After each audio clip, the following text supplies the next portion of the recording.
नमस्कार प्रिय मित्रों, स्वागत है आपका। मैं आचार्य अनूप त्रिपाठी और आप देख रहे हैं ज्योतिष एवं वैदिक ज्ञान।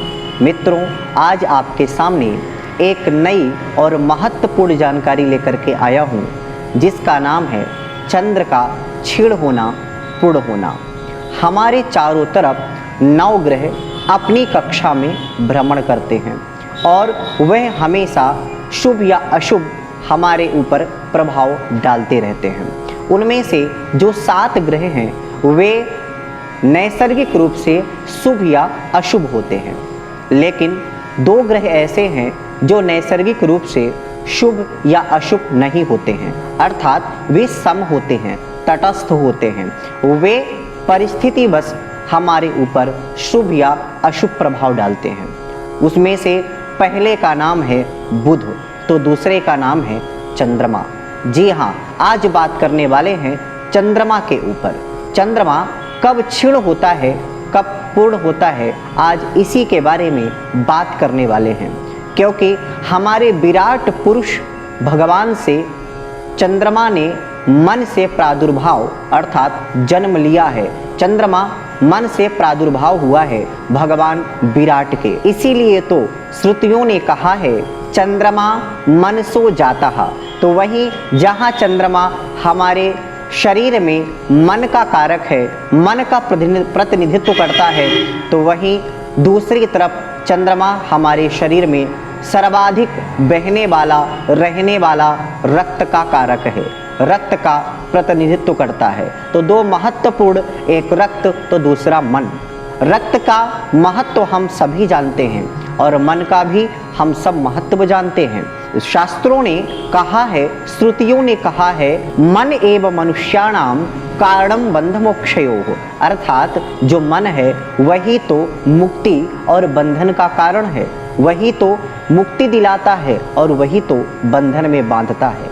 इसलिए चंद्रमा का हमारे जीवन में सर्वाधिक प्रभाव है। तो चंद्रमा अगर शुभ हो तो वह हमें कई मात्रा में, कई जगहों पे सपोर्ट करता है। तो वहीं चंद्रमा अगर पापी हो और क्षीण हो तो हमारे लिए कष्टदायी हो जाता है, हमारे लिए शुभ फल न देने के कारण हमें कई संघर्षों और उलझनों में धकेल देता है। इसलिए आज यह जानना जरूरी है कि चंद्रमा हमारे लिए कब शुभ फल प्रदाता माना जाता है और कब वह शुभ फल देता है। क्योंकि आपने एक कुंडली का नाम सुना होगा जिसका नाम है सुदर्शन कुंडली। सुदर्शन कुंडली में 3 प्रकार की कुंडलियों की व्याख्या की गई है। एक तो लग्न कुंडली, दूसरा चंद्र कुंडली, तो तीसरा सूर्य कुंडली। हमारे कुंडलियों में जहाँ सूर्य आत्मा का कारक माना जाता है, वहीं लग्न शरीर का कारक माना जाता है, तो चंद्रमा मन का कारक माना जाता है।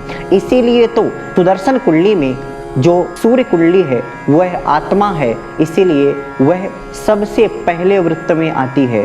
तो वहीं चंद्रमा मन के कारण कारक होने के कारण दूसरे वृत्त में, तो वहीं लग्न तीसरे वृत्त में सुदर्शन कुंडली में आता है और उसका सर्वाधिक महत्व होता है सुदर्शन कुंडली का। और विद्युत जन इसको बड़े चाव भाव से देखते हैं।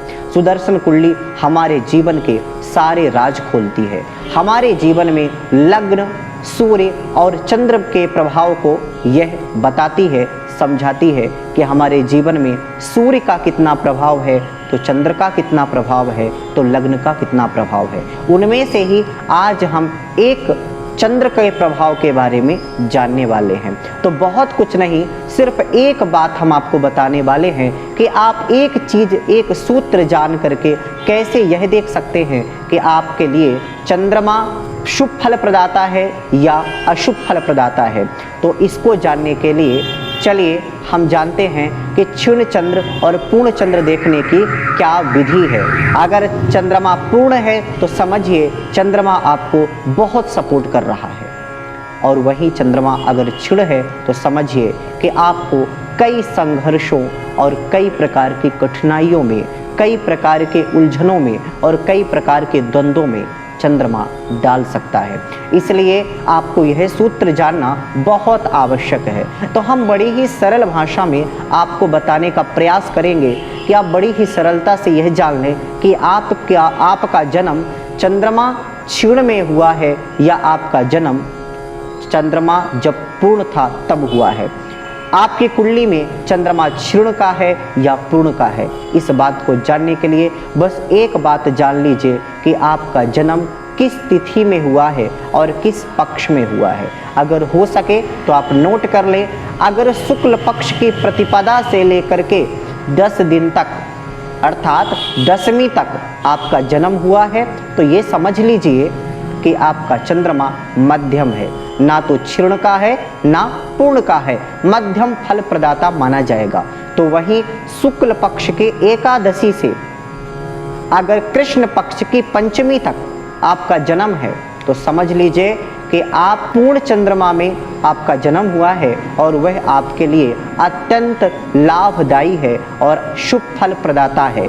और वहीं कृष्ण पक्ष के पंचमी से लेकर के अमावस्या के बीच में अगर आपका जन्म हुआ है तो समझ लीजिए कि आपका चंद्रमा क्षीण है, जो आपके लिए मानसिक रूप से अशांति का कारक बन सकता है, या आपके किसी भी रूप में जिन जिन भावों और ग्रहों से संबंधित चंद्रमा का संबंध होगा उनसे संबंधित आपको तकलीफें, दिक्कतें, उलझने, समस्याएं उत्पन्न कर सकता है। तो आपको बड़ी ही सरलता से हमने बताया कि शुक्ल एकादशी से 10 दिन तक यानी आपको लगभग कृष्ण पंचमी के बीच में अगर आपका जन्म हुआ है तो चंद्रमा पूर्ण है, और कृष्ण पंचमी के बाद 10 दिन तक अर्थात अमावस्या तक अगर आपका जन्म हुआ है तो चंद्रमा आपका क्षीण माना जाएगा। वहीं अगर आप गणितीय गणना के अनुसार इसको समझने का प्रयास करें तो आप जानते हैं सूर्य चंद्रमा की आपसी दूरी 12 डिग्री की जब हो जाती है तब एक तिथि बनती है। अर्थात अगर आप 10 दिन 10 तिथियां निकाल दें तो आप 12 डिग्री 10 दिन में निकालें तो लगभग 120 डिग्री 120 डिग्री से लेकर के 10 दिन तक, और तो 120 उसमें जोड़ दें तो लगभग 240, यानी 120 डिग्री से लेकर के 240 डिग्री के बीच में अगर आपका जन्म हुआ है, सूर्य से चंद्रमा की आपसी जो दूरी है डिग्रियों में उसकी गणना आपको करना है तो समझिए कि चंद्रमा आपका पूर्ण है। वहीं अगर 240 डिग्री से 360 डिग्री के बीच में आपका जन्म हुआ है तो समझ लीजिए कि आपका चंद्रमा क्षीण है। तो आप इस बात को समझ जाइए और इसी के अनुसार गणना कीजिए। आपको बता दें अमावस्या के दिन सूर्य और चंद्रमा दोनों एक साथ हो जाते हैं, एक ही राशि में हो जाते हैं, यानी 360 डिग्री पूरी हो जाती है। इस गणितीय विधि के द्वारा भी आप यह पता कर सकते हैं कि आपका चंद्रमा क्षीण है अथवा पूर्ण है।